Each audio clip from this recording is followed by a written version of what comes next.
Vascaíno, eu sou o Thiago Fontes, falo direto de Brasília, Distrito Federal, trazendo aqui um vídeo de pós-jogo e uma vitória importantíssima do Vasco. Vamos trocar uma ideia sobre a minha percepção, a minha opinião sobre o jogo e quero a sua opinião também aqui nos comentários. Antes vou pedir, deixa o joinha, deixa o like, se inscreve no canal, segue o @vascaínocerrado lá no Instagram. Esse vídeo é um oferecimento da 1xBet, que é parceira do canal Vascaíno Cerrado.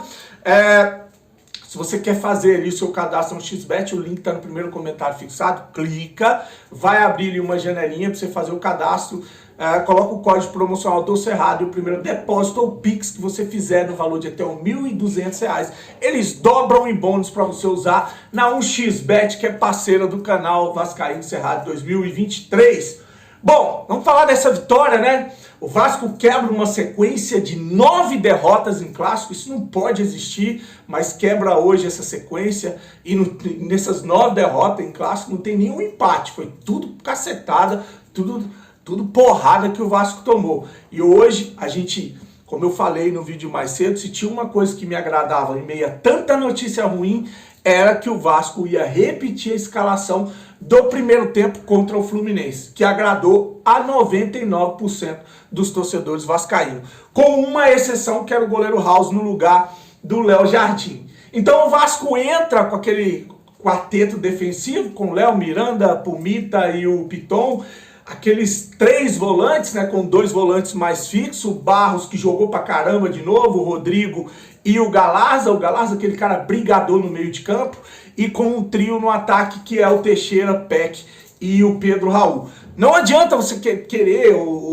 achar que quem é que roubou a vaga do Nenê no meio de campo do Vasco foi o Teixeira, que pra mim não. O Teixeira tá fazendo a função do Eric Marques, tá fazendo a função do Figueiredo, ele é um atacante de velocidade, é um cara mais insinuante e fez novamente uma puta de uma partida o Alex Teixeira. Quem acompanha o canal sabe o tanto que eu falei lá atrás, tem que renovar com o Teixeira, tem que dar uma oportunidade. O cara chegou no meio de uma Série B, um time todo esculhambado, aceitou redução salarial e teve um monte de gente metendo porrada, dizendo que ele não joga nada, é um lixo, isso é um enganador. Eu falei, cara, serve para o elenco, aí se ele vai ser titular, ele é que vai ter que brigar por essa posição, aí é um problema dele, tá fazendo uma pré-temporada, tá melhor fisicamente e dentro de campo, não só o gol que ele fez, ele tem jogado pra caramba. O primeiro lance do Vasco interessante foi aquela enfiada do Barros que ele toma a frente do zagueiro do Botafogo, que é expulso. Então ali o Vasco passa a ter um jogador a mais, estava jogando bem. Como eu falei, a circunstância fez com que o Barbieri encontrasse um time, né? É porque a gente sempre, o torcedor sempre fala, prioridade é o meio de campo. Um time para ganhar jogo tem que dominar o meio de campo. Colocou aí 3 volantes, né? O Galarza, aquele cara brigador, que arruma confusão, o jogador já tinha tomado cartão, ele catimbeiro, né? Briga pra caramba. Quem é que tomou a vaga do Nenê foi o Galarza. O Galarza é esse jogador que tomou a vaga do Nenê. Então ele tem mais intensidade, apesar de não ter a qualidade que o Nenê tem. Mas é o que o Vasco precisa, principalmente nesses clássicos. Desses 3 jogadores que dominam ou que não deixam o adversário jogar de jeito nenhum. Então a gente tem um lance em que o jogador do Botafogo é expulso e não adianta falar que o Vasco ganhou porque jogou com 2 a mais. As circunstâncias do jogo fizeram o Vasco jogar merecidamente com 2 jogadores a mais. Inclusive aquele lance, o segundo lance que o jogador é expulso por causa de uma agressão idiota, aquele lance pra mim foi pênalti claro. Pênalti claro. Quando o Carly toca a bola, que eles falam assim, mas o Carly toca a bola. Tocar a bola não lhe dá o direito de depois ir dar um murro na cara do adversário, dá? Não. Então tocar a bola não lhe dá o direito de depois dar um rapa como ele deu no Pumita. Ele toca a bola, você vai ver a imagem, ele realmente toca a bola, mas depois o pé dele, a perna dele, tira o pé de apoio do Pumita. E ali pra mim é falta, se fosse fora da área era falta, dentro da área é pênalti. Não deu o pênalti e expulsou corretamente, então o Vasco ainda teve um prejuízo ali, porque ficou no 0 a 0, era para ser pênalti para o Vasco, mas ficou com 2 jogadores a mais, como eu falei, as circunstâncias fizeram o Vasco ficar com 2 jogadores a mais, e o futebol que o Vasco estava jogando dentro de campo, né? Não é assim, o Botafogo estava destruindo, amassando, infelizmente teve um jogador expulso e a história do jogo mudou. Negativo. O Vasco estava jogando bem e criou as situações de perigo que fizeram com que o Botafogo perdesse 2 jogadores.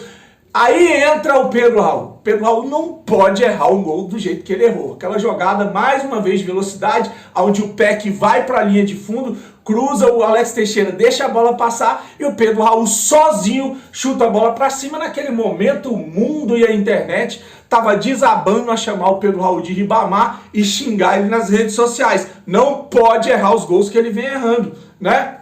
E aí, segue-se o jogo em uma jogada aonde o Pumita cruza, a bola desvia no jogador do Botafogo, o Teixeira, para coroar aí 2 partidas maravilhosas, vai lá e faz o gol. Se faltou no jogo passado jogadores decisivos, né, nesse o coletivo conseguiu compensar a falta desses jogadores. O Vasco coletivamente encontrou uma maneira de jogar. Eu não sei se quando o Jair voltar, eu não sei se quando o Vasco estiver completo, eu não sei se vai chegar esse 10, porque deve chegar esse 10, mas agora com o Vasco jogando assim, eu entendo muito bem como é que funciona a cabeça desses gestores e de alguns jornalistas que vão dizer que não precisa contratar, que o Teixeira pode ser o 10, o Nenê tá bem. Negativo, precisa ir buscar sim um meia de qualidade, aí você vai ver esse time ganhar muito mais, o salto vai ser muito maior em qualidade dentro do campo. Mas o Teixeira, para mim, fez de novo o segundo bom jogo, fez o gol, coroado com um gol,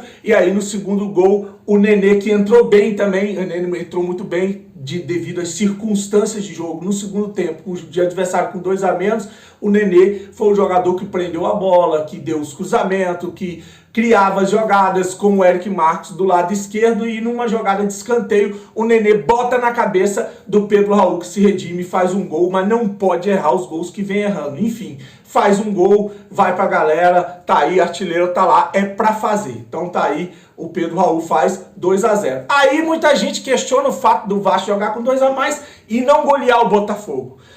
Primeiro, a gente não está falando do Vasco jogando com 2 a mais contra qualquer time. O Botafogo é um time muito organizado dentro de campo e deu um baita de um trabalho para o Vasco, inclusive levando várias situações de perigo com defesas do House.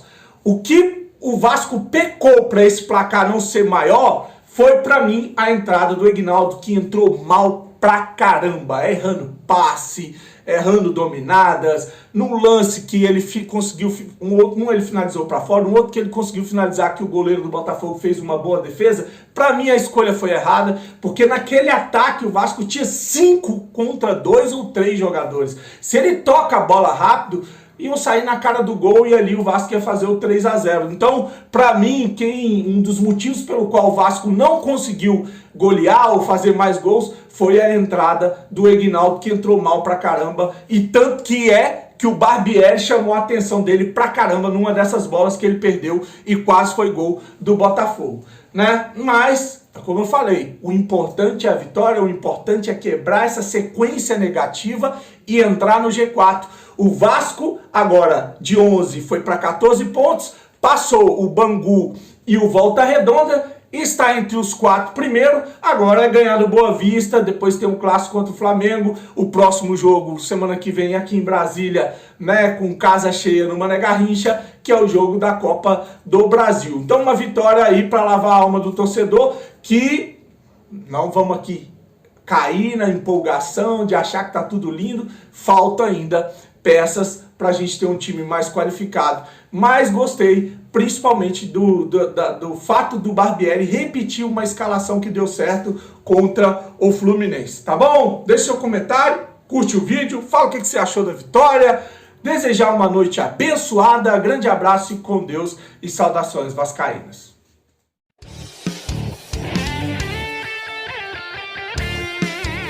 Vascaíno do Cerrado.